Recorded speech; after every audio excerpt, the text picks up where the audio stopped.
નમસ્તે વિદ્યાર્થી મિત્રો, કેમ છો બધા? મજામાં છો ને? આજે ધોરણ 10 ની અંદર આપણે પાંચમો વિડીયો લઈને આવી ગયા છીએ. ચેપ્ટર આપણું પહેલું છે રાસાયણિક પ્રક્રિયાઓના પ્રકાર. એની અંદર આજે આપણે બે પ્રક્રિયાના પ્રકાર વિશે વાત કરવાની છે. એક જોવાની છે વિસ્થાપન પ્રક્રિયા અને બીજી જોવાની છે દ્વિવિસ્થાપન પ્રક્રિયા. વિસ્થાપન પ્રક્રિયા કોને કહેવાય, દ્વિવિસ્થાપન પ્રક્રિયા કોને કહેવાય, બંને વચ્ચેનો તફાવત શું હોય, તો એની ચર્ચા આપણે આની અંદર કરવાની છે. એમાં સૌ પ્રથમ આપણને આપેલી છે એક પ્રવૃત્તિ. તો આપણે આ પ્રવૃત્તિની વાત કરીએ. આ પ્રવૃત્તિની અંદર આપણે કોપર સલ્ફેટનું દ્રાવણ લેવાનું છે. કોપર સલ્ફેટનું જે દ્રાવણ છે એ કોપર સલ્ફેટના દ્રાવણની અંદર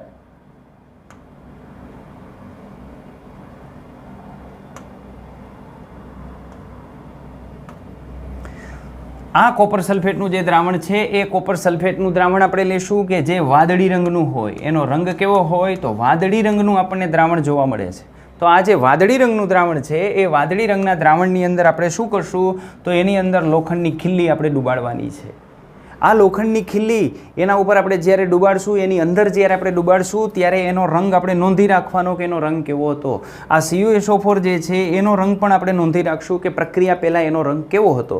અને આની અંદર આને 20 મિનિટ જે છે એ પડ્યું રહેવા દેવાની છે. જો અહીંયા કોપર સલ્ફેટના દ્રાવણની સાંદ્રતા વધુ હશે અને આપણી જે ખીલ્લી છે એ નવી જ હશે તો એકદમ ફટાફટ આ પ્રક્રિયા થઈ જશે. 20 મિનિટની રાહ જોવી નહીં પડે. ચાલો આ પ્રવૃત્તિમાં આપણને શું કરવાનું કહે છે, તો સૌ પ્રથમ આજે પ્રવૃત્તિ છે એની અંદર આયન યાની કે લોખંડની 3 કે 4 ખીલ્લી લેવાની છે. આપણે એની 3 ખીલ્લી લેશું તો 2 ને અંદર ડુબાડશું, એકને બહાર રેફરન્સ માટે આપણે રાખશું. બરાબર. સૌ પ્રથમ એને કાચ પેપર વડે ઘસી નાખવાની છે. શા માટે ઘસવાની છે, તો એ જે લોખંડની ખીલ્લી છે એના ઉપર જો કાટ લાગી ગયો હોય તો આ કાચ પેપરથી આપણે ઘસીએ તો એનો જે કાટ છે એ કાટ નીકળી જાય. જો કાટ લાગેલી ખીલ્લી હશે તો આ પ્રયોગ પ્રોપરલી નહીં થાય. અથવા તો તમે નવી જે ચળકાટ ધરાવતી ખીલ્લી લઈ લ્યો તો તમારે કાંઈ ઘસવાની જરૂરિયાત નથી. પછી આપણે કોપર સલ્ફેટનું દ્રાવણ લેશું. આ જે કોપર સલ્ફેટનું દ્રાવણ છે એને 2 બીકરની અંદર અથવા 2 ટેસ્ટ ટ્યુબની અંદર આપણે વિભાજિત કરી નાખશું. બંનેમાં એનું સરખું પ્રમાણ રાખશું. શા માટે સરખું પ્રમાણ રાખવાનું છે, તો એની પાછળનું કારણ એ છે કે એકમાં આપણે પ્રક્રિયા કરશું અને એકમાં આપણે પ્રક્રિયા નથી કરવી, તો છેલ્લે પ્રક્રિયા પછી CuSO4 કોપર સલ્ફેટ કે જે વાદળી રંગનું દ્રાવણ છે એના દ્રાવણની રંગની તીવ્રતામાં કાંઈ ફેરફાર થાય છે કે બંનેના રંગ એવા જ રહે છે, એ આપણે નોંધવું છે. એટલા માટે અહીં આપણે A અને B બે કસનળીની અંદર એને આપણે લઈ લેશું.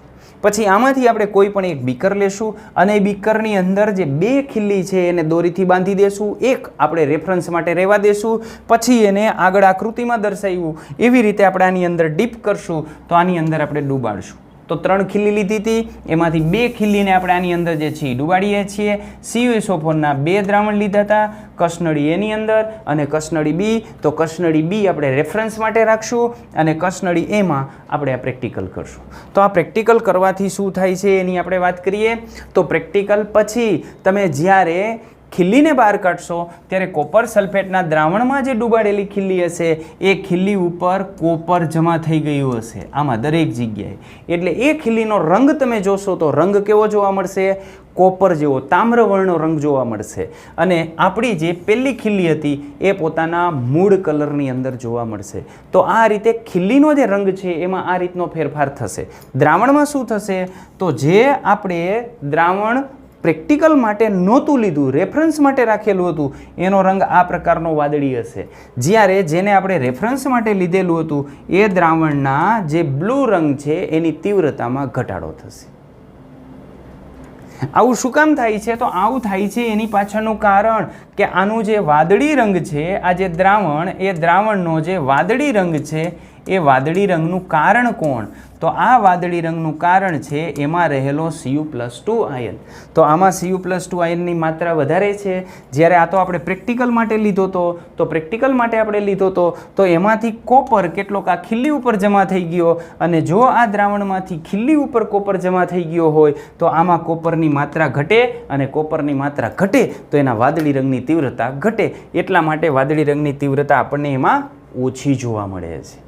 તો આના ઉપરથી આ જે અવલોકન આપણને મળે છે એની કમ્પેરિઝન આ રીતે કરેલી છે. કસનળી A અને Bમાં રાખેલા કોપર સલ્ફેટના જે દ્રાવણ છે એની રંગની તીવ્રતાની સરખામણી કરો તો રંગની તીવ્રતામાં જેમાં આપણે લોખંડની ખીલી રાખી હશે, માનો કે એમાં લોખંડની ખીલી રાખી છે તો એની તીવ્રતા ઘટશે, બીમાં લોખંડની ખીલી રાખી છે તો બીની તીવ્રતા ઘટશે. તો જેની અંદર આપણે લોખંડની ખીલી ડુબાડીએ છીએ એ પાત્રની અંદર રહેલી અથવા એ કસનળીની અંદર રહેલા કોપર સલ્ફેટના દ્રાવણની તીવ્રતામાં ઘટાડો થશે.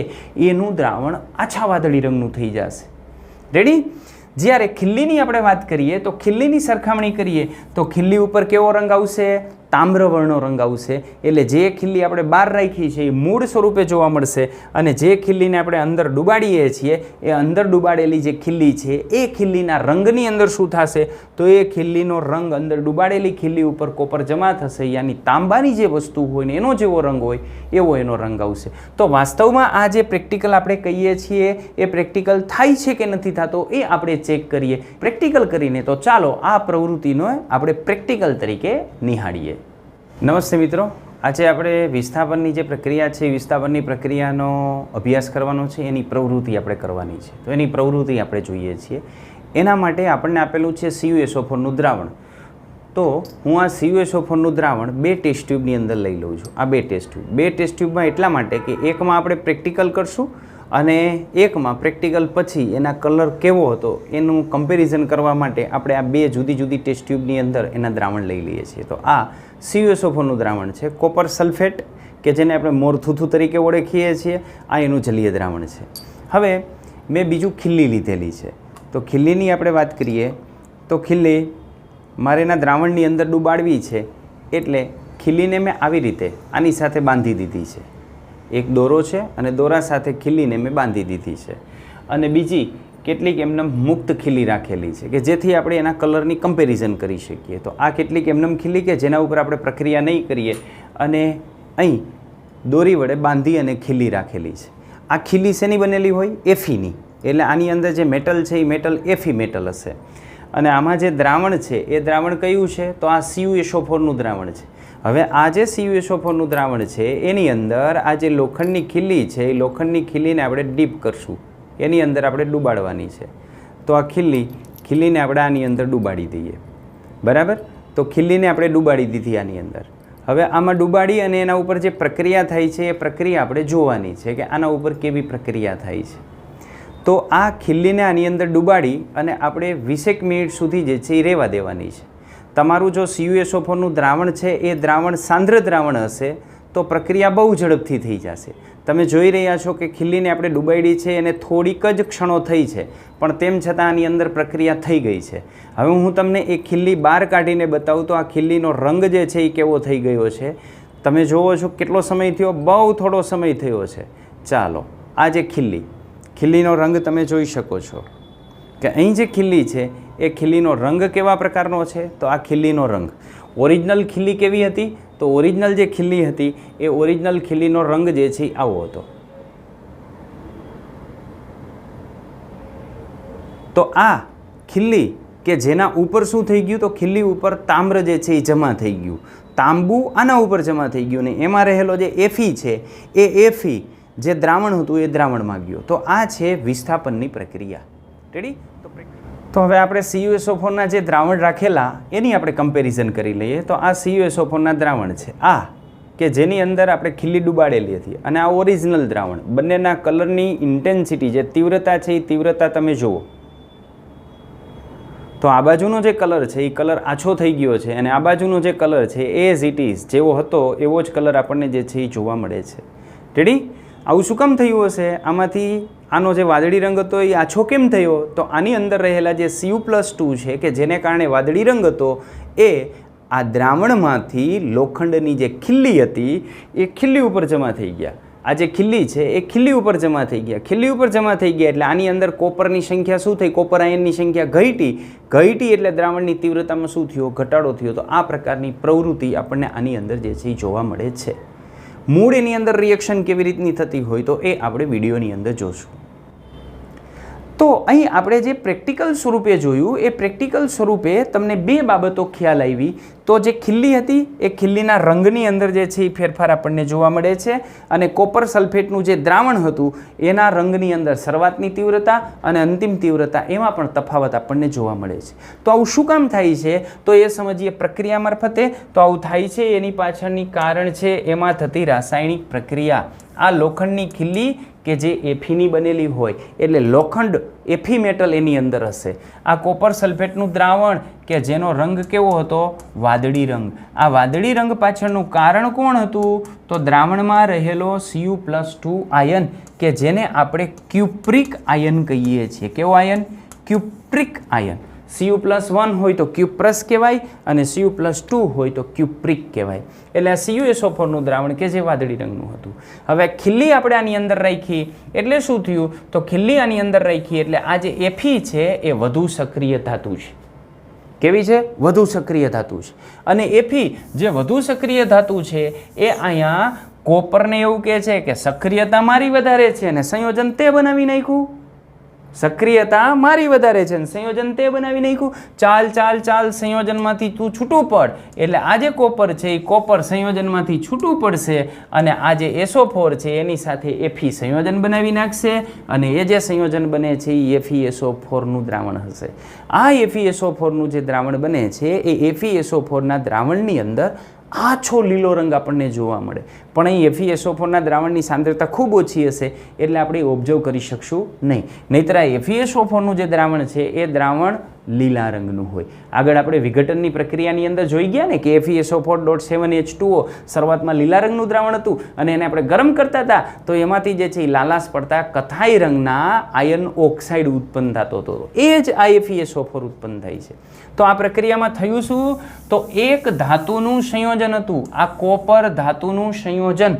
આ ધાતુના સંયોજનમાં એના કરતાં વધારે ધાતુ આવી એટલે એના કરતાં વધારે ધાતુ આની અંદર એડ થઈ અને આ જે ઓછી સક્રિય ધાતુ હતી એ એમાંથી છૂટી પડી. આ કોપર છૂટી પડીને ક્યાં જાય છે? લોખંડની ખીલ્લી ઉપર. અને આ એફી ક્યાંથી આવે છે? તો લોખંડની ખીલ્લીમાંથી. એટલે લોખંડની જે ખીલ્લી નાખી એમાંથી એફી દ્રાવણમાં જશે કે જેથી એમાંથી FeSO4 બનાવી નાખશે અને જે દ્રાવણમાં રહેલો Cu+2 હતો એ ક્યાં જશે? તો એ જશે ખીલ્લી ઉપર કોપર સ્વરૂપે જમા થશે. તો આ રીતની રાસાયણિક પ્રક્રિયા આપણને એની અંદર જોવા મળતી હોય. તો આ જે રાસાયણિક પ્રક્રિયા છે એ રાસાયણિક પ્રક્રિયાને વિસ્થાપનની પ્રક્રિયા કહીએ છીએ, કારણ કે આ રાસાયણિક પ્રક્રિયામાં જે કોપર હતો એ કોપરનું વિસ્થાપન થયું કેના વડે? એફી વડે. વિસ્થાપન એટલે એક આવે અને એક જાય. તો આ સંયોજનમાંથી કોણ ગયો? તો સંયોજનમાંથી કોપર ગયો અને આવ્યો કોણ? એફી આવ્યો. એટલે આ પ્રક્રિયાને વિસ્થાપન આપણે કહીએ છીએ. અને અહીં એક જ ઘટકનું વિસ્થાપન થતું હોવાથી આવી જે પ્રક્રિયા છે એ પ્રક્રિયાને એક વિસ્થાપન પ્રક્રિયા કહેવાય. તો વિસ્થાપન પ્રક્રિયાની વ્યાખ્યા આપણે આપવી હોય તો આમ આપી શકીએ. પ્રક્રિયામાં જે આયન છે એ કોપર સલ્ફેટના દ્રાવણમાંથી, કોપર સલ્ફેટનું આ દ્રાવણ છે, આ કોપર સલ્ફેટનું દ્રાવણ, એમાં કોણ? આયન. તો આ જે આયન છે એ કોપર સલ્ફેટના દ્રાવણમાંથી કોપરનું શું કરે છે? વિસ્થાપન કરે છે. કોપરને વિસ્થાપિત કરે છે અને આયનનું સંયોજન બનાવે છે. તો આવી જે પ્રક્રિયા છે એ પ્રક્રિયાને આપણે વિસ્થાપન પ્રક્રિયા તરીકે ઓળખીએ છીએ. વિસ્થાપનનો મૂળ અર્થ જ એ છે કે એક આવે અને એક જાય. બીજી વિસ્થાપનની પ્રક્રિયા જોઈએ તો જો આ કોપર સલ્ફેટની અંદર આપણે ઝીંક ઉમેરીએ તો ઝીંક ચળકાટ ધરાવતી જે છે એ ધાતુ છે. તો આ ઝીંક ઉમેરીએ તો ઝીંક પણ કોપર કરતાં વધુ સક્રિય છે. વધુ સક્રિય છે એટલે ઝીંકનો ઘટક કોપરની જગ્યાએ જશે અને કોપર ત્યાંથી દૂર થશે. કેવા? તામ્રવર્ણ સ્વરૂપે. અને અહીં ZnSO4 મળશે, પણ ZnSO4નો રંગ તો રંગવિહીન હશે. ZnSO4 રંગવિહીન હોય એટલે આ વાદળી રંગનું દ્રાવણ હતું એ વાદળી રંગના દ્રાવણમાં ઝીંક ગયો એટલે ZnSO4. તો જે વાદળી રંગનું જે દ્રાવણ હતું એ પોતાનો રંગ ગુમાવશે અને સામે કોપર જે છે એ જમા થશે. ક્યાં જમા થશે? ઝીંકની તમે જે વસ્તુ નાખેલી હશે એની અંદર. તો માનો કે ઝીંકની તમે પટ્ટી ડૂબાડો છો તો ઝીંકની પટ્ટી ઉપર કોપર જમા થઈ જશે અને પટ્ટીમાંથી ઝીંક કેટલુંક ઓગળી અને દ્રાવણની અંદર જશે. આ પ્રક્રિયાને પણ આપણે શું કહીએ છીએ? વિસ્થાપનની પ્રક્રિયા. પણ આ વિસ્થાપનની પ્રક્રિયામાં આ જે કોપર છે એનું વિસ્થાપન કોના વડે થાય છે? ઝીંક વડે. આગળની પ્રક્રિયામાં કોપરનું વિસ્થાપન કોના વડે થતું હતું? એફી વડે. આમાં કોપરનું વિસ્થાપન કેના વડે થાય છે? ઝીંક વડે. જો CuSO4ના દ્રાવણની અંદર લેડ ઉમેરવામાં આવે, પીબી ઉમેરવામાં આવે, તો આ પીબી પણ કોપર કરતાં સક્રિય છે. એટલે હવે પીબીનો વારો. આ પીબી કોપરને અહીંથી બહાર કાઢશે અને એના PbCl2 અહીં આપણને નિપજ તરીકે મળશે અને સામે કોપર જે છે એ છૂટું પડી જશે. એક વસ્તુ તમે ધ્યાનમાં રાખજો કે આમાં ઋણ આયન જે હોય એની સાથે આપણને મતલબ નથી. આમાં ઋણ આયન સલ્ફેટ છે, SO4-2 છે, તો કોપરના સલ્ફેટમાંથી ઝીંકનો સલ્ફેટ મળશે. અહીંયા કોપરનો ક્લોરાઇડ છે, ઋણ આયન ક્લોરાઇડ છે, તો કોપરના ક્લોરાઇડને બદલે લેડનો ક્લોરાઇડ આપણને અહીંયા મળશે. ઋણ આયનથી કોઈ ફરક નહીં પડે. અહીંયા તમે કોપર સલ્ફેટ રાખશો તો તમને લેડ સલ્ફેટ મળશે. બરાબર. મૂળ થવાનું શું છે? તો જે ઓછી સક્રિય ધાતુ છે એ ઓછી સક્રિય ધાતુ વધુ સક્રિય ધાતુ વડે દૂર થશે. આ પ્રક્રિયાને આપણે વિસ્થાપન પ્રક્રિયા કહીએ છીએ. તો ચાલો આપણે હવે એ જોઈ લઈએ કે આ કોપર સલ્ફેટના દ્રાવણમાં તમે કઈ કઈ ધાતુ એડ કરો તો વિસ્થાપનની પ્રક્રિયા થાય. તો સરળ છે. કોપર કરતાં જેની સક્રિયતા વધુ હોય એવું જો તમે એની અંદર ઉમેરશો તો વિસ્થાપનની પ્રક્રિયા થશે. તો ચાલો આપણે એ જોઈ લઈએ. એના કરતાં વધુ સક્રિય કોણ છે? તો કોપર કરતાં વધુ સક્રિય મેગ્નેશિયમ, એલ્યુમિનિયમ, ઝીંક, લોખંડ, લેડ. આ ધાતુ કોપર કરતાં વધુ સક્રિય તત્વો છે. અને જો કોપર કરતાં વધુ સક્રિય તત્વો તમે કોપરના સંયોજનની અંદર ઉમેરો તો કોપરના સંયોજનમાંથી કોપર છૂટું પડશે અને જે તત્વ તમે ઉમેર્યું છે, મેગ્નેશિયમ ઉમેરો છો તો મેગ્નેશિયમનું સંયોજન બનશે, એલ્યુમિનિયમ ઉમેરો છો તો એલ્યુમિનિયમનું સંયોજન બનશે, તમે એની અંદર માનો કે ઝીંક ઉમેરો છો તો ઝીંકનું સંયોજન બનશે, તમે જે ઉમેરો છો એનું સંયોજન બનશે, લોખંડ ઉમેરો છો તો લોખંડનું સંયોજન બનશે, લેડ ઉમેરો છો તો લેડનું સંયોજન બનશે. અહીં આપણે આટલામાંથી આ ત્રણની વાત કરી. એક ઝીંક આવી ગયું, એક લોખંડ આવી ગયું અને લેડ આવી ગયું. આ ઉપરાંત મેગ્નેશિયમ અને એલ્યુમિનિયમ વડે પણ આ પ્રક્રિયા થાય. બીજી એક વસ્તુ ધ્યાન રાખજો કે આલ્કલી ધાતુ તત્વ યાની કે સોડિયમ, પોટેશિયમ, રૂબિડિયમ, સીઝિયમ આ બધા જ કોપર કરતાં વધુ સક્રિય હોય અને આલ્કલાઇન અર્ધધાતુ તત્વ યાની કે મેગ્નેશિયમ, કેલ્શિયમ, સ્ટ્રોન્શિયમ, બેરિયમ આ બધા પણ કોપર કરતાં વધુ સક્રિય હોય. તો આવી આલ્કલી ધાતુ અને આલ્કલાઇન અર્ધધાતુ આમાંથી કોઈ પણ ધાતુ તમે ઉમેરશો તો એ કોપરને રિપ્લેસ કરશે, કોપરની જગ્યાએ પોતાનું સંયોજન બનાવી નાખશે અને કોપરને ત્યાંથી છૂટું પાડી દેશે. કઈ ધાતુ આપણે એની અંદર ઉમેરીએ તો આ વિસ્થાપનની પ્રક્રિયા ન થાય? તો જે કોપર કરતાં ઓછું સક્રિય છે, જે ધાતુ ઓછી સક્રિય છે એ કોપરનું વિસ્થાપન કરી શકશે નહીં. તો એના ઉદાહરણ જોઈએ તો આપણી પાસે એક છે મર્ક્યુરી કે જેને આપણે Hg કહીએ છીએ, ચાંદી કે જેને આપણે Ag કહીએ છીએ, પેલેડિયમ કે જેને આપણે Pd કહીએ છીએ, પ્લેટિનમ કે જેને આપણે Pt કહીએ છીએ, સોનું કે જેને આપણે Au કહીએ છીએ. તો જો કોપર સલ્ફેટના દ્રાવણમાં તમે ચાંદી ડૂબાડશો તો ચાંદી ઉપર કોપર જમા નહીં થાય. રેડી? ક્લિયર? હવે તમને કાંઈ વિચાર આવે છે કે લોખંડની ખીલ્લી હતી એનો રંગ લોખંડનો હતો, CuSO4ના દ્રાવણમાં આપણે એને ડૂબાડી રાખી એટલે થોડા જ સમયની અંદર એનો રંગ જે લોખંડનો હતો એ લોખંડની જગ્યાએ બદલાઈ ગયો અને એના ઉપર આવી ગયું તામ્ર, યાની તાંબા જેવો રંગ થઈ ગયો. તો ખીલ્લી ઓલરેડી કેની છે? લોખંડની, પણ ઉપરથી તમે જોશો તો કેની લાગશે? તાંબાની. સમજાય છે એક વાત? છે લોખંડની, દેખાશે તમને તાંબાની. શા માટે? કારણ કે એના ઉપર તાંબુ જમા થઈ ગયું છે. તો આ જે પ્રક્રિયા છે એ પ્રક્રિયાને આપણે પ્લેટિંગ કર્યું કહેવાય. તો લોખંડની ખીલી ઉપર કેનું પ્લેટિંગ કર્યું આપણે? કોપરનું. આવી જ રીતે જો કોઈ પણ કોપરની વસ્તુ હોય અને કોપરની વસ્તુને તમે એજીના દ્રાવણની અંદર ડૂબાડી રાખો તો એ જે કોપરની વસ્તુ છે એના ઉપર એજી જમા થઈ જાય, કારણ કે એજી કરતાં કોપરની સક્રિયતા વધારે છે. એટલે AgNO3નું તમે દ્રાવણ લ્યો અને એની અંદર જો કોપર ડૂબાડશો તો એ કોપરની જે પણ વસ્તુ છે એના ઉપર એજી જમા થઈ જશે. એટલે બહારથી જોતા એ વસ્તુ શીની લાગશે? ચાંદીની. ઓરિજિનલ હશે કે નહીં? કેની હશે? કોપરની. તો આને કહેવાય પ્લેટિંગ. આવી જ રીતે કોપર હોય અને કોપર ઉપર સોનાનું પ્લેટિંગ કરવું હોય તો સોનાનું દ્રાવણ લેવાનું, સોનાનો દ્રાવ્ય ક્ષાર હોય એ લઈ અને એની અંદર તમે માનો કે જે છે એ કોપર ડૂબાડશો તો એ કોપર ઉપર સોનું જમા થઈ જશે. એટલે એના ઉપર જે લાગે છે એને આપણે કહીએ છીએ પ્લેટિંગ. તો આ રીતે બહારથી તમે જોશો તો પ્લેટિંગ કરેલી જે ધાતુ હશે એના જેવું લાગશે પણ મૂળ ધાતુ બીજી હશે. આને આપણે પ્લેટિંગ તરીકે ઓળખીએ છીએ વ્યવહારની અંદર, અને કેમેસ્ટ્રીમાં આપણે આને વિસ્થાપન પ્રક્રિયા તરીકે ઓળખીએ છીએ. હવે ખ્યાલ આવ્યો ને કે કોપરનું દ્રાવણ હોય તો જો એનું વિસ્થાપન કરવું હોય તો કોણ કરી શકશે એનું વિસ્થાપન? ચાલો બોલો બોલો બોલો. મેગ્નેશિયમ, એલ્યુમિનિયમ, ઝીંક છે, લોખંડ છે, લેડ છે. કોના વડે નહીં થાય? તો જો મર્ક્યુરી નાખશો, ચાંદી નાખશો, પેલેડિયમ નાખશો, પ્લેટિનમ નાખશો, સોનું નાખશો તો એના વડે કોપરનું વિસ્થાપન નહીં થાય. ચાલો આગળ વધીએ આપણે. આ પ્રવૃત્તિના આધારે તમને આવા પ્રકારના પ્રશ્નો પૂછી શકાય કે કોપર સલ્ફેટના દ્રાવણની અંદર કોપર સલ્ફેટના દ્રાવણની અંદર આયનની ખીલી ડૂબાડવામાં આવે ત્યારે કોપર સલ્ફેટના દ્રાવણના રંગમાં એનો રંગ શા માટે બદલાય છે?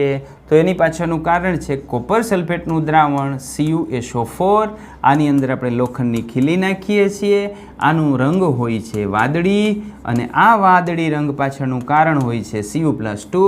પણ આ જે દ્રાવણ છે એટલે હું અહીં લખી નાખું aqueous. હવે જો આની રાસાયણિક પ્રક્રિયા કરીએ તો દ્રાવણ બની જાય FeSO4નું aqueous અને કોપર છૂટો પડી જાય. એનો મતલબ કે આમાં હવે વાદળી રંગનો Cu+2 નથી. દ્રાવણમાં હવે વાદળી રંગનો Cu+2 નથી, અથવા તો આમાં જે Cu+2ની સાંદ્રતા હતી એટલી આમાં સાંદ્રતા રહેતી નથી, એની માત્રા આની અંદર ઘટી જાય છે. અને જો માત્રા ઘટશે તો એના રંગની અંદર ફેરફાર થશે. અહીંયા વાદળી રંગ વધારે હશે અને અહીંયા વાદળી રંગની તીવ્રતામાં ઘટાડો થશે અથવા તો દ્રાવણ રંગવિહીન થઈ જશે. ચલો એના પછી કેટલાક એક્સ્ટ્રા ક્વેશ્ચનની વાત કરી લઈએ તો આવા ક્વેશ્ચન પૂછી શકે કે આયનની ખીલીને CuSO4ના દ્રાવણમાં મૂકતા કયા રંગની બને છે? કોણ? ખીલી. કયા રંગની બને? તામ્રવર્ણી. યાની તામ્રનો જેવો કલર હોય, તાંબાનો જેવો કલર હોય એના જેવો કલર એ ધારણ કરશે. બીજું, પ્રયોગ દરમિયાન કોપર સલ્ફેટના દ્રાવણનો ભૂરો રંગ કેવો બનશે? તો એનો ભૂરો રંગ આછો બનશે. શા માટે આછો બનશે તેની ચર્ચા હમણાં આપણે કરી ગયા. ચાલો પછી આયનની ખીલીને કોપર સલ્ફેટના દ્રાવણમાં ડૂબાડતા કઈ પ્રક્રિયા થાય છે? અરે ભાઈ હવે તો આ પ્રક્રિયા અમને ગોખાઈ ગઈ છે. Fe છે સોલિડ અવસ્થામાં, એની અંદર આપણે જે છે કોપર સલ્ફેટ લીધું કે જે aqueous અવસ્થામાં હતું, એટલે આની પ્રક્રિયા થઈને બની ગયું FeSO4 કે જે aqueousમાં બન્યું અને સામે કોપર સોલિડ અવસ્થામાં છૂટું પડ્યું. એટલે આ રાસાયણિક પ્રક્રિયા એની અંદર થશે. આયનની ખીલીને કોપર સલ્ફેટ સાથેની પ્રક્રિયા કયા પ્રકારની પ્રક્રિયા છે? જે ટોપિક આપણે ભણીએ છીએ એ પ્રકારની વિસ્થાપન પ્રક્રિયા છે. તો આ પ્રક્રિયા વિસ્થાપન પ્રક્રિયા છે. ચાલો એની આગળ આપણે વધીએ તો પ્રવૃત્તિ 1.10 આપણને આપેલી છે એની વાત કરીએ. તો એમાં આપણને એવું કીધું છે કે એક તમારે સોડિયમ સલ્ફેટનું દ્રાવણ લેવાનું છે. સોડિયમ સલ્ફેટ યાની Na2SO4. બરાબર. બીજું દ્રાવણ તમારે લેવાનું છે બેરિયમ ક્લોરાઇડ. બેરિયમ ક્લોરાઇડ એટલે BaCl2. આનું દ્રાવણ લેવાનું છે. તો બંને 3-3 ml જેવા દ્રાવણ લેવાના છે અને બંને દ્રાવણને હવે મિશ્ર કરવાના છે. મિશ્ર કરીએ તો શું અવલોકન થાય? અવલોકન આપણે નોંધવાનું છે. બરાબર. તો આ અવલોકનની આપણે વાત કરીએ તો આ રીતે એક દ્રાવણ લીધું છે. આ કેનું દ્રાવણ છે? બેરિયમ ક્લોરાઇડ BaCl2 કે જે રંગવિહીન હશે. આ તો દ્રાવણ તમને દેખાય એટલે રંગ આવો આપ્યો છે, બાકી એનો રંગ નહીં હોય, પાણી જેવું રંગવિહીન દ્રાવણ હશે. એવી જ રીતે અહીંયા સોડિયમ સલ્ફેટ છે એ પણ રંગવિહીન દ્રાવણ હશે. તો આ બંને રંગવિહીન દ્રાવણ છે. બંનેને ભેગા કરો, આને આમાં નાખો કે આને આમાં નાખો, એનાથી કોઈ ફરક પડશે નહીં. બંને ભેગા થવા જોઈએ. બંને ભેગા થાય એટલે દ્રાવણ જે છે એ દ્રાવણની અંદર સફેદ અવક્ષેપ આપણને જોવા મળશે. આ જે સફેદ અવક્ષેપ કેના મળે છે એ આપણા માટે અગત્યના છે. તો આ જે સફેદ અવક્ષેપ આપણને જોવા મળશે એ BaSO4ના હશે.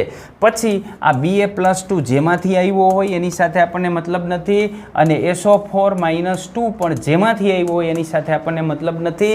આ તમે Na2SO4 માંથી ઉમેરો તોય પ્રશ્ન નથી ને H2SO4 માંથી ઉમેરો તોય પ્રશ્ન નથી. આ Ba+2 તમે બેરિયમ ક્લોરાઇડમાંથી ઉમેરો તોય પ્રશ્ન નથી, અને બેરિયમ નાઇટ્રેટમાંથી ઉમેરો તોય પ્રશ્ન નથી. દ્રાવણમાં ભેગા થવા જોઈએ Ba+2 અને SO4 - 2, તો એના સફેદ અવક્ષેપ આપણને જોવા મળશે. તો ચાલો હવે આપણે આનું અવલોકન કરીએ. તો આના અવલોકનમાં શું થાય છે, તો પાણીની અંદર અદ્રાવ્ય હોય એવા સફેદ પદાર્થનું નિર્માણ થાય છે. કયો સફેદ પદાર્થ હશે? એ હશે આ BaSO4. આ જે અદ્રાવ્ય જે પદાર્થ આપણને મળે છે એને આપણે કહીએ છીએ અવક્ષેપ, પ્રેસિપિટેશન. પ્રેસિપિટેટ, તો આ જે પ્રેસિપિટેટ કહીએ એ પ્રેસિપિટેટને આપણે ટૂંકમાં લખતા હોઈએ છીએ PPT. અને એમ પણ કહેવાય કે આમાં BaSO4ના વ્હાઇટ PPT જનરેટ થશે, તો આ BaSO4ના વ્હાઇટ PPT ઉત્પન્ન થયા. તો આવી જે પ્રક્રિયા હોય એને પ્રેસિપિટેશન રિએક્શન કહેવાય. શું કહેવાય? અવક્ષેપને કહેવાય પ્રેસિપિટેટ, અને આ જે પ્રક્રિયા છે એને કહેવાય પ્રેસિપિટેશન રિએક્શન.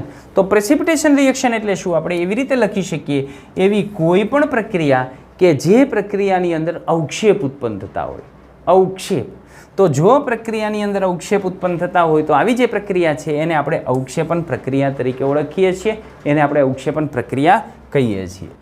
એનું રિએક્શન આપણે લઈએ તો આ સોડિયમ સલ્ફેટ છે. કેવો હોય? રંગવિહીન, પાણી જેવો, આને કલર ના હોય. એની અંદર આપણે ઉમેરીએ છીએ BaCl2. આ પણ કેવો હોય? રંગવિહીન, કે જેને આપણે બેરિયમ ક્લોરાઇડ કહીએ છીએ. અને આ બંનેને ભેગા કરીએ એટલે BaSO4ના સફેદ અવક્ષેપ ઉત્પન્ન થશે. એટલે આ સફેદ અવક્ષેપ ધીમે ધીમે આ સફેદ અવક્ષેપ જે ટેસ્ટ ટ્યુબ છે એની અંદર નીચે બેસી જશે, લાંબો સમય રહેવા દેશો એટલે. અને બીજું ઉત્પન્ન થશે NaCl. તો આ જે NaCl ઉત્પન્ન થાય છે એ દ્રાવણની અંદર જ રહેશે. ક્યાં રહેશે? દ્રાવણમાં. તો આ NaCl દ્રાવણમાં જ રહેવાનું છે. તો આ પ્રક્રિયામાં થાય છે શું? તો જોવો આ પ્રક્રિયાની અંદર શું થાય છે? આ પ્રક્રિયાની અંદર એકનું બીજા વડે વિસ્થાપન થાય છે. અહીંયા સલ્ફેટની હારે કોણ જોડાયેલો છે? સોડિયમ. તો આ સોડિયમ અહીંયા ક્લોરિન સાથે જાય છે, અને આ બેરિયમ અહીંયા સલ્ફેટ સાથે જાય છે. તો બે તત્વો, સોડિયમ આયન આમાંથી છૂટો પડી અને જે બેરિયમ ક્લોરાઇડનું સંયોજન હતું એ બેરિયમ ક્લોરાઇડના સંયોજનમાં સોડિયમ દાખલ થાય છે, અને સોડિયમનું જે સંયોજન હતું એમાં બેરિયમ દાખલ થાય છે. તત્વ એકઈ છૂટું પડતું નથી, બંને સંયોજન તરીકે જ જોવા મળે છે. પણ આ સોડિયમનું જે સંયોજન હતું એ હવે બેરિયમનું થઈ જશે, અને બેરિયમનું જે સંયોજન હતું ક્લોરાઇડ સ્વરૂપે એ હવે સોડિયમનું થઈ જશે. એટલે આવી પ્રક્રિયાને વિસ્થાપન પ્રક્રિયા તો કહીએ છીએ, પણ બે વિસ્થાપન થાય છે. એટલે આવી પ્રક્રિયાને દ્વિવિસ્થાપન પ્રક્રિયા તરીકે આપણે ઓળખીએ છીએ. ચાલો આપણે એની અંદર આગળ વધીએ. તો આ અવક્ષેપ ઉત્પન્ન થાય છે એની પાછળનું કારણ શું? આપણે જાણવું છે કારણ, કે આ અવક્ષેપ ઉત્પન્ન થયા એનું કારણ શું? NaClના તો અવક્ષેપ ન મળ્યા આપણને. NaCl પણ ઉત્પન્ન તો થતું જ હતું પ્રક્રિયામાં, તો NaCl ઉત્પન્ન થયું અને BaSO4 ઉત્પન્ન થયું. આ બંને તત્વો ઉત્પન્ન થયા, બંને સંયોજન ઉત્પન્ન થયા. તો આ બંને સંયોજન ઉત્પન્ન થયા એમાં અવક્ષેપ કેમ આપણને BaSO4ના જ મળ્યા? તો અવક્ષેપ ઉત્પન્ન થવા પાછળનું કારણ શું? તો એના કારણની આપણે વાત કરીએ ને, તો એક દ્રાવણમાંથી Ba+2 મળ્યો, બીજા દ્રાવણમાંથી SO4 મળ્યો. આ બંને વચ્ચે પ્રક્રિયા થઈ અને BaSO4 બન્યો. આ જે BaSO4 બને છે એ BaSO4ની પાણીમાં દ્રાવ્યતા સાપેક્ષમાં ઓછી હોય, અને એની દ્રાવ્યતા ઓછી હોય એટલે એના અવક્ષેપ મળે. જ્યારે સામે જે NaCl છે એ દ્રાવણની અંદર દ્રાવ્ય અવસ્થામાં આપણને રહે છે. એટલે NaCl દ્રાવ્ય અવસ્થામાં રહેશે. એકમાંથી Ba+2 અને એકમાંથી SO4 - 2 બંને ભેગા થઈને જે BaSO4 બન્યું એ BaSO4 કેવા સ્વરૂપે આપણને જોવા મળશે? અવક્ષેપ તરીકે જોવા મળશે. તો આ રીતની પ્રક્રિયા આપણને આની અંદર જોવા મળે. આવી જે પ્રક્રિયા છે એ પ્રક્રિયાને આપણે દ્વિવિસ્થાપન પ્રક્રિયા તરીકે ઓળખતા હોઈએ છીએ. શા માટે દ્વિવિસ્થાપન પ્રક્રિયા? ખબર પડી? રેડી? કેમ? તો કે આની અંદર પ્રક્રિયકો વચ્ચે આયનોની આપ-લે થઈ. સલ્ફેટ હતો એ સોડિયમનો હતો, ક્લોરાઇડ હતો એ બેરિયમનો હતો. તો સોડિયમ અને બેરિયમ આ બંનેની આપલે થઈ એટલે જે સલ્ફેટ બન્યો એ બેરિયમનો બન્યો અને ક્લોરાઇડ બન્યો એ સોડિયમનો બન્યો. તો આવી પ્રક્રિયા કે જેના વચ્ચે આયનોની આપલે થતી હોય એને આપણે દ્વિવિસ્થાપન પ્રક્રિયા તરીકે ઓળખતા હોઈએ છીએ. ચલો કેટલાક એક્સ્ટ્રા ક્વેશ્ચનની વાત કરી લઈએ. ચલો તો પહેલાં એ જોઈ લઈએ કે વાસ્તવમાં આમાં લખ્યું છે એવી પ્રક્રિયા થાય છે ખરી? આ પ્રક્રિયા કરવા માટે હું એક BaCl2નું દ્રાવણ લઉં છું અને Na2SO4ની જગ્યાએ હું H2SO4નું દ્રાવણ લઉં છું. આપણે તો BaSO4ના સફેદ અવક્ષેપ મળે છે કે નહીં એ જોવું છે. તો બે દ્રાવણ મેં લીધેલા છે. એક દ્રાવણ છે BaCl2નું અને બીજું દ્રાવણ છે H2SO4નું. આ બંનેને આપણે ભેગા કરીએ અને કેવા અવક્ષેપ મળે, એ અવક્ષેપ કેવા દેખાય, ચાલો એ પ્રવૃત્તિ મારફતે જોઈએ. ઓકે, તો આ મારી પાસે છે BaCl2નું દ્રાવણ અને આની અંદર છે H2SO4. હવે આ જે H2SO4 અને BaCl2નું જે દ્રાવણ હતું એ દ્રાવણને હું મિક્સ કરું છું. તો આની અંદર હું H2SO4 નાખું છું. જોજો કેવી રીતની પ્રક્રિયા થાય છે. તો આ H2SO4 એમાં હું નાખું છું BaCl2. રિએક્શન તમારે જોવાનું છે કેવી રીતનું થાય છે. દેખો રિએક્શન દેખો, ચલો દેખજો.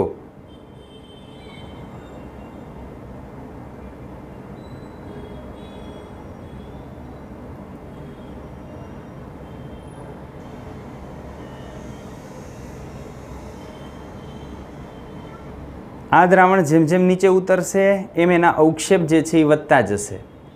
હું વધારે પ્રમાણમાં પદાર્થ નાખું છું.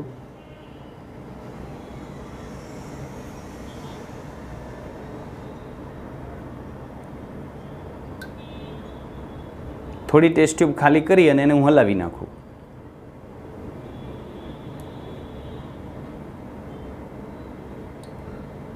ચાલો જુઓ, બરાબર. આ બંનેની અંદર આપણે BaCl2 અને H2SO4ને એકબીજામાં મિક્સ કરી દીધા છે એટલે બંનેની અંદર આપણને અવક્ષેપ મળશે. જેમ આગળ જતું જશે એમ અવક્ષેપ નીચે બેસતા જશે. જુઓ,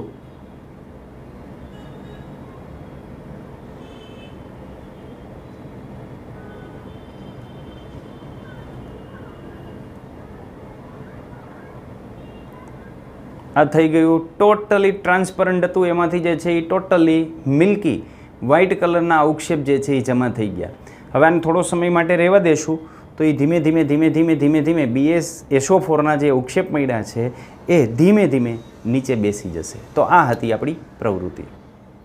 ચલો તો હવે આ ટોપિકને રિલેટેડ કેટલાક પ્રશ્નોની આપણે વાત કરી લઈએ. તો એક્સ્ટ્રા ક્વેશ્ચન આમાં આપણને ક્વેશ્ચનની અંદર આપેલું છે. પહેલો ક્વેશ્ચન, સોડિયમ સલ્ફેટ અને બેરિયમ ક્લોરાઇડના રંગ જણાવો. અરે ભાઈ, આ પણ રંગવિહીન અને આ પણ રંગવિહીન, બંનેના રંગ જે છે એ પાણી જેવા હતા. સોડિયમ સલ્ફેટ અને બેરિયમ ક્લોરાઇડને ભેગા કરતાં શેના અવક્ષેપ મળે છે? અરે મારા ભાઈ, BaSO4 કે જેને બોલાય બેરિયમ સલ્ફેટ, એના અવક્ષેપ મળે છે. અવક્ષેપનો રંગ જણાવો. કેવા રંગના હતા જોયા ને તમે? તો એનો રંગ હતો સફેદ. તો આ BaSO4ના સફેદ અવક્ષેપ આપણને મળે છે.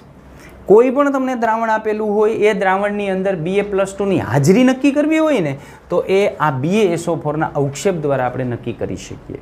ચલો ત્રીજા પ્રશ્નમાં જઈએ. બેરિયમ ક્લોરાઇડ અને સોડિયમ સલ્ફેટ વચ્ચે થતી પ્રક્રિયાની સંતુલિત સમીકરણ આપણે જે છે એ લખવાનું છે. તો એનું સંતુલિત સમીકરણ આપણે લખીએ. ચલો હું અહીંયા લખી નાખું છું એનું સંતુલિત સમીકરણ. કેના વચ્ચે પ્રક્રિયા કરવાની છે? તો પ્રક્રિયા આપણે કરશું બેરિયમ ક્લોરાઇડ વચ્ચે. તો બેરિયમ ક્લોરાઇડ, બેરિયમ એટલે Ba+2 હોય, એની સાથે આપણે ક્લોરીન જોડવાનો છે એટલે BaCl2 અને સોડિયમ સલ્ફેટ એટલે Na2SO4.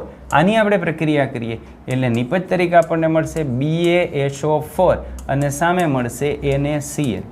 પણ અહીંયા Cl 2 છે અને સોડિયમ 2 છે એટલે આપણે અહીંયા 2 મૂકશું તો પ્રક્રિયા સંતુલિત થઈ જશે. હવે તમે જોઈ લો, બંને બાજુ Ba પણ 1 છે, સલ્ફર પણ 1 છે, ઓક્સિજન બંને બાજુ 4 છે, સોડિયમ આ બાજુ પણ 2 છે, આ બાજુ પણ 2 છે, ક્લોરીન આ બાજુ 2 છે, આ બાજુ ક્લોરીન 2 છે. તો આ થઈ ગયું સંતુલિત સમીકરણ.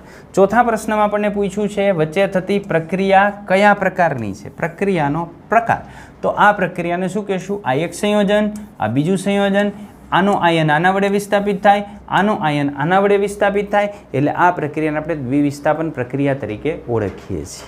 ચલો આગળ વધીએ ભાઈ. સ્વાધ્યાયની અંદર આપણને પ્રશ્નો આપેલા છે. સ્વાધ્યાયની અંદર 24મો પ્રશ્ન છે, દ્વિવિસ્થાપન પ્રક્રિયા કોને કહે છે? ઉદાહરણ આપો.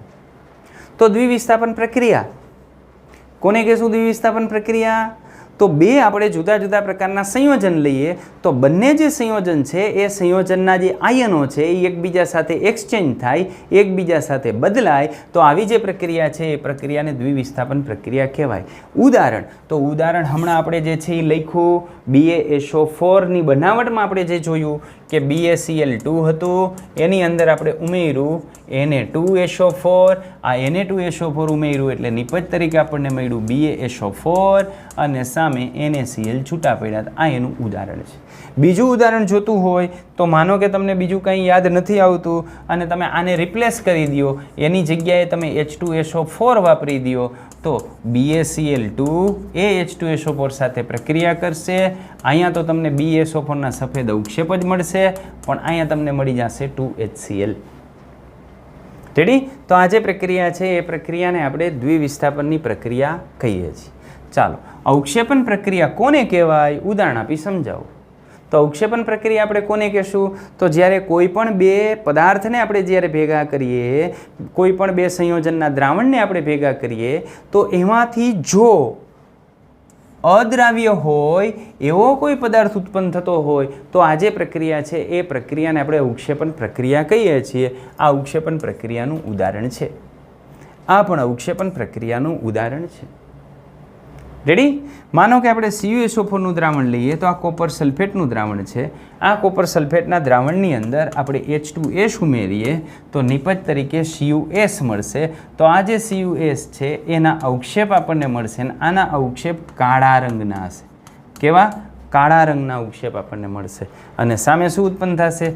સામે ઉત્પન્ન થશે H2SO4. તો આ અવક્ષેપન પ્રક્રિયાનું બીજું ઉદાહરણ છે કે જે તમને ટેક્સ્ટમાં આપેલું નથી. આગળ આપણે પ્રશ્ન જોઈએ તો બીજો પ્રશ્ન આપણને એવો આપેલો છે કે પ્રવૃત્તિ 1.10માં દર્શાવ્યા સિવાયની કોઈ એક દ્વિવિસ્થાપનની પ્રક્રિયાનું ઉદાહરણ લખો. દ્વિવિસ્થાપનની પ્રક્રિયાનું ઉદાહરણ આપણે લખવાનું છે.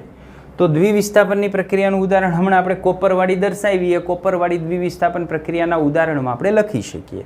માનો કે મારે બીજી લખવી છે, બીજી આપણે આમ લખશું. હું AgNO3 લઉં છું કે જેને આપણે કહેશું સિલ્વર નાઇટ્રેટ. આ AgNO3. આની અંદર હું ઉમેરું છું NaCl, મીઠું ઉમેરીશ એટલે નિપજ તરીકે મને મળશે AgClના સફેદ અવક્ષેપ અને સામે NaNO3. આ AgClના જે અવક્ષેપ આપણને મળશે એ સફેદ અવક્ષેપ મળશે. માનો કે અહીંયા તમે NaClની જગ્યાએ જો તમે NaBr લ્યો છો, અહીં NaBr તો બાકીનું એ જ રહેશે, પણ અહીંયા તમને શું મળી જશે? AgBr. અને AgBrના જે અવક્ષેપ છે એ આછા પીળા રંગના હોય. કેવા હોય? આછા પીળા રંગના. અને માનો કે અહીંયા આપણે સોડિયમ આયોડાઇડ ઉમેરીએ છીએ તો અહીં આપણને મળશે AgI કે જેના અવક્ષેપ ઘેરા પીળા રંગના હોય છે. તો આ વિસ્થાપન પ્રક્રિયાના ઢગલાબંધ ઉદાહરણો આપણી પાસે છે જે સરળતાથી યાદ રહે એ તમારે યાદ રાખવાનું. ચાલો એની આગળ આપણે જઈએ તો આ તો જૂનું યાદ દેવડાવે છે આપણને પ્રવૃત્તિ 1.2 કે જેની અંદર આપણે લેડ નાઇટ્રેટ લીધો તો લેડ નાઇટ્રેટ યાની PbNO3 ટ્વાઇસ. એની અંદર આપણે ઉમેરતા હતા પોટેશિયમ આયોડાઇડ. પોટેશિયમ આયોડાઇડ એટલે Ki. તો એની પ્રક્રિયા કરતાં આપણને મળતું હતું PbI2 અને સામે મળતું હતું KNO3. પ્રક્રિયા બેલેન્સ કરીએ તો આમ થાય. અહીં આપણે 2 મૂકવા પડશે. તો આ પ્રક્રિયા થતી હતી પ્રવૃત્તિ 1.2ની અંદર કે જેનો લાઈવ ડેમો આપણે જે છે એ જોયેલો. અહીં આપણને જે કથ્થાઈ રંગના જે છે અવક્ષેપ આપણને મળતા, રેડિશ બ્રાઉન કલરના. રેડી? તો હવે આપણને પૂછ્યું છે કે આ પ્રક્રિયાનું સંતુલિત રાસાયણિક સમીકરણ લખો. તો હાલો ભાઈ એ લખી દીધું. શું આ પ્રક્રિયા દ્વિવિસ્થાપન પ્રક્રિયા છે? જોવો જોઈએ, તમે વિચારો જોઈએ. આ એક સંયોજન, આ બીજું સંયોજન, બે સંયોજન જ હોવા જોઈએ. આમાં તત્વ ન ચાલે. જો આમાં એક જગ્યાએ તમે તત્વ લઈ લ્યો તો પછી આ જે પ્રક્રિયા છે એ પ્રક્રિયાને દ્વિવિસ્થાપન ન કહેવાય. તો એક વિસ્થાપનની અંદર આવી જાય. તો આ સંયોજન યાની બે સંયોજન છે તો કે હા બંને સંયોજન છે. હવે બંને સંયોજનમાં જોવો જોઈએ એના જે ધનાયન અને ઋણાયન હતા એ નિપજમાં ઇન્ટરચેન્જ થાય છે, એકબીજા સાથે બદલાય છે. તો હા પહેલું સંયોજન બીજું સંયોજન બે સંયોજન છે યાની પહેલી શરતનું પાલન થયું. પછી બીજું જોવો જોઈએ એના આયનો બદલાય છે તો કે હા એના ધનાયન અને ઋણાયન એકબીજા સાથે બદલાય છે. તો આપણો જવાબ આવશે હા કે આ પ્રક્રિયા દ્વિવિસ્થાપનની પ્રક્રિયા છે. તો આ જે પ્રક્રિયા થઈ છે એ પ્રક્રિયા આપણે દ્વિવિસ્થાપનની અંદર ગણીએ છીએ. સ્વાધ્યાયની અંદર આપણને પ્રશ્ન આપેલા છે એની વાત કરીએ. સ્વાધ્યાયની અંદર 8મો પ્રશ્ન, નીચેના માટે સંતુલિત રાસાયણિક સમીકરણ લખો અને તે દરેક કિસ્સામાં પ્રક્રિયાનો પ્રકાર ઓળખો. પ્રક્રિયાનો પ્રકાર આપણે ઓળખવાનો છે. તો પેલું આપણને આપ્યું છે પોટેશિયમ બ્રોમાઇડ. પોટેશિયમ એટલે K+ અને બ્રોમાઇડ એટલે Br-. આ બંને ભેગા થાય એટલે પોટેશિયમ બ્રોમાઇડ મળે. આ એનું જલીય દ્રાવણ છે એટલે aqueous લખું છું. Barium iodide. બેરિયમ એટલે Ba+2 હોય ને આયોડાઇડ એટલે I-1 હોય. Ba+2 છે એટલે અહીંયા આવશે BaI2. રેડી? ચાલો એની પ્રક્રિયા કરવાથી પોટેશિયમ આયોડાઇડ મળે છે યાની Ki મળે છે અને બેરિયમ બ્રોમાઇડ યાની BaBr2 મળે છે. આ રીતની પ્રક્રિયા થઈ છે. તો આપણે એને સંતુલિત કરવાની છે.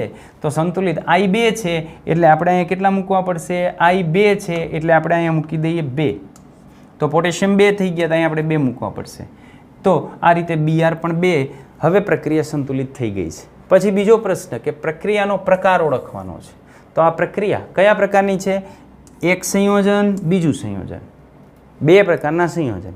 બે સંયોજન ભેગા થયા, આનો ધનાયન આના ઋણાયન સાથે અને આનો ઋણાયન આના ધનાયન સાથે પ્રક્રિયા કરી અને નવા સંયોજન બનાવ્યા. તો આ પ્રક્રિયાને શું કહેશું? યસ, દ્વિવિસ્થાપન પ્રક્રિયા. એટલે આ દ્વિવિસ્થાપન પ્રક્રિયા છે. હવે ઝીંક કાર્બોનેટ, ઝીંક એટલે Zn+2 હોય, કાર્બોનેટ એટલે CO3 - 2 હોય. તો એનાથી જે સંયોજન બને છે એ ZnCO3 બનશે. બરાબર? આને હવે આપણે ગરમ કરીએ છીએ. આ સોલિડ અવસ્થામાં છે. આને ગરમ કરીએ એટલે નિપજ તરીકે ઝીંક ઓક્સાઇડ એટલે ZnO. Zn+2 હોય અને O-2 હોય એટલે ZnO બનશે, ઝીંક ઓક્સાઇડ. અને સામે શું મળે છે? કાર્બન ડાયોક્સાઇડ યાની CO2 ગેસિયસ અવસ્થામાં મળે છે. આ સોલિડ અવસ્થામાં છે, આ ગેસિયસ અવસ્થામાં છે. તો આ જે પ્રક્રિયા છે એ પ્રક્રિયા શેની પ્રક્રિયા છે? તો આપણી પાસે પ્રક્રિયક એક જ છે, એમાં એક કરતાં વધુ નિપજ મળે છે એટલે આ પ્રક્રિયા વિઘટનની પ્રક્રિયા છે. તો આ પ્રક્રિયા થશે ZnCO3નું વિઘટન. અને આ વિઘટન માટે આપણે ઉષ્મા આપવી પડે છે એટલે આ વિઘટનને આપણે કહીશું ઉષ્મીય વિઘટન. યાદ છે ને વિઘટનમાં આપણે 3 પ્રકાર જોયેલા? યસ. ચાલો ત્યાંથી આપણે આગળ વધીએ. તો હાઇડ્રોજન ગેસિયસ અવસ્થામાં એટલે આપણે લખશું H2 ગેસ. એની આપણે પ્રક્રિયા કરીએ છીએ ક્લોરીન ગેસ. એની પ્રક્રિયા થઈને આપણને મળે છે હાઇડ્રોજન ક્લોરાઇડ. હાઇડ્રોજન એટલે H+, ક્લોરાઇડ એટલે Cl-, તો એનાથી સંયોજન બનશે HCl. એ પણ વાયુ અવસ્થાની અંદર. તો અહીંયા હાઇડ્રોજન 2 છે તો ચાલો 2 મૂકી દો. રેડી? તો ક્લોરીન ઓટોમેટિક 2 થઈ ગયા. આ પ્રક્રિયા આવી રીતે સંતુલિત થાય. પ્રક્રિયાનો પ્રકાર આપણે જોઈએ તો પ્રક્રિયક કેટલા છે? 2.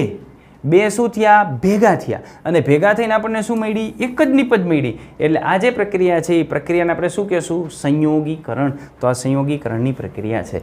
ચાલો આગળ જોઈએ. મેગ્નેશિયમ એટલે Mg સોલિડ અવસ્થામાં લેશું. Hydrogen hydrochloric acid. Hydrochloric acid. ચાલો હાઇડ્રોક્લોરિક એસિડ કોને કહેવાય? તો જો HCl વાયુ અવસ્થામાં હોય, HCl વાયુ અવસ્થામાં હોય તો એને હાઇડ્રોજન ક્લોરાઇડ કહેવાય. ખાસ ધ્યાન રાખજો.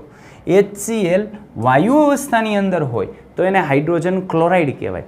પણ જો આ હાઇડ્રોજન ક્લોરાઇડને તમે પાણીમાં ઓગાળી અને એનું જલીય દ્રાવણ બનાવી દો તો એને હાઇડ્રોક્લોરિક એસિડ કહેવાય. તો હાઇડ્રોક્લોરિક એસિડ એટલે ઓલવેઝ એ જલીય દ્રાવણ તરીકે હોય.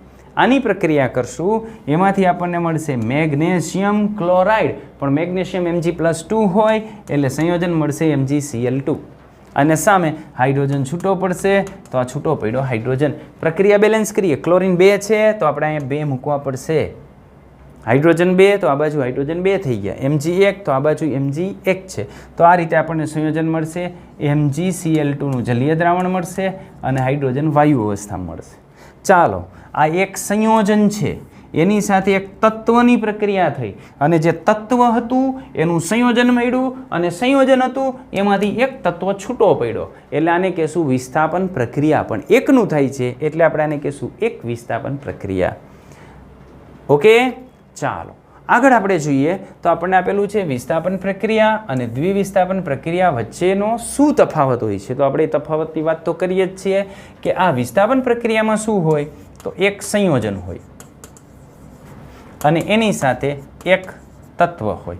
આ તત્વને હું જુદા કલરથી લખી નાખું કે તત્વ છે એ પિંકનું તત્વ છે.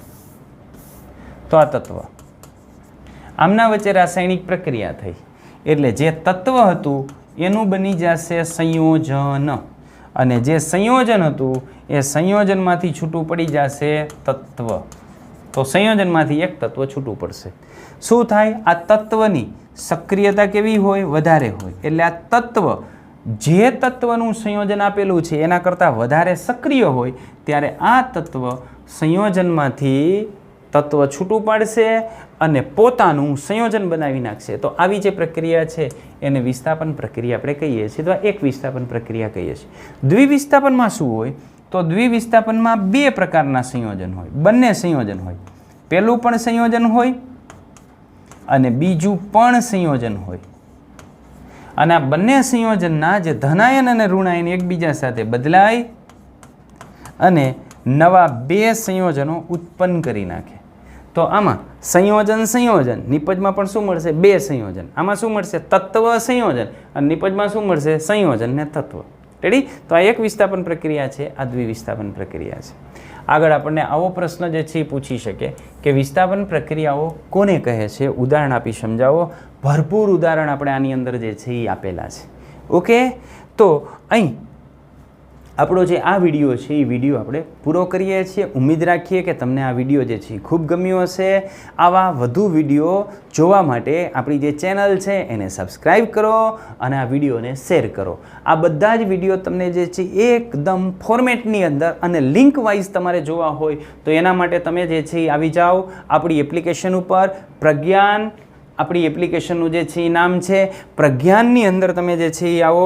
આ રીતે જે છે એ પ્રજ્ઞાન તમને જોવા મળશે. તો આ જે પ્રજ્ઞાન લોગાવાળી જે એપ્લિકેશન તમને જે છે એ પ્લે સ્ટોરમાં મળશે એને તમે જે છે એ ઇન્સ્ટોલ કરી લો. એ ઇન્સ્ટોલ કર્યા પછી તમારે મોબાઈલ નંબરથી વેરિફિકેશન કરવાનું છે. એ વેરિફિકેશન કરીને તમારું નામ અહીં જે છે એ નાખવાનું છે. આ બટન બંધ રાખવાનું છે અને પછી તમે જે છે આગળ આ રીતની પ્રોસિજર કરશો એટલે સીધું અહીં સ્ટોર આવશે. આ જે સ્ટોર છે એ સ્ટોર ઉપર તમારે ક્લિક કરવાનું છે. અહીં ક્લાસ 10 તમારે ટાઈપ કરવાનું છે એટલે એની અંદર 10મા ધોરણના જે કોર્સ છે એ સંપૂર્ણ કોર્સ તમને અહીં મળી જશે. તો આ સંપૂર્ણ કોર્સ આપણને જે છે એ મળશે અને એ સંપૂર્ણ કોર્સ છે એ કોર્સ ઉપર તમે બાય નાવ કરો. આની કિંમત 2099 રૂપિયા છે પણ અત્યારે માત્ર ને માત્ર 99 રૂપિયાની અંદર આપણે આપીએ છીએ અને આ 99 રૂપિયામાં તમને બેનિફિટ એ થશે કે ગણિત અને વિજ્ઞાનના બધા જ જે વિડીયો છે એ બધા જ વિડીયો તમને ક્રમબદ્ધ જોવા મળશે. તમે ટોપિક કોઈ પણ જે છે એ ટોપિક માનો કે 1.1 જોવો છે તો 1.1નો વિડીયો, 1.5ની અંદર તમને સમજવામાં તકલીફ પડે છે તો 1.5 નાખશો એટલે 1.5 ટોપિક એટલે કોઈ પણ ટોપિક તમે એની અંદર નાખશો તો બધા જ ટોપિકના વિડીયો આની અંદર જે છે એ જોવા મળશે અને બધા જ વિડીયો આ સ્માર્ટ બોર્ડની અંદર આપણે જે છે એ ઉતારેલા છે. ઓકે, તો પાછા મળીએ નવા વિડીયો સાથે. ત્યાં સુધી બધાને ટાટા બાય બાય, આવજો.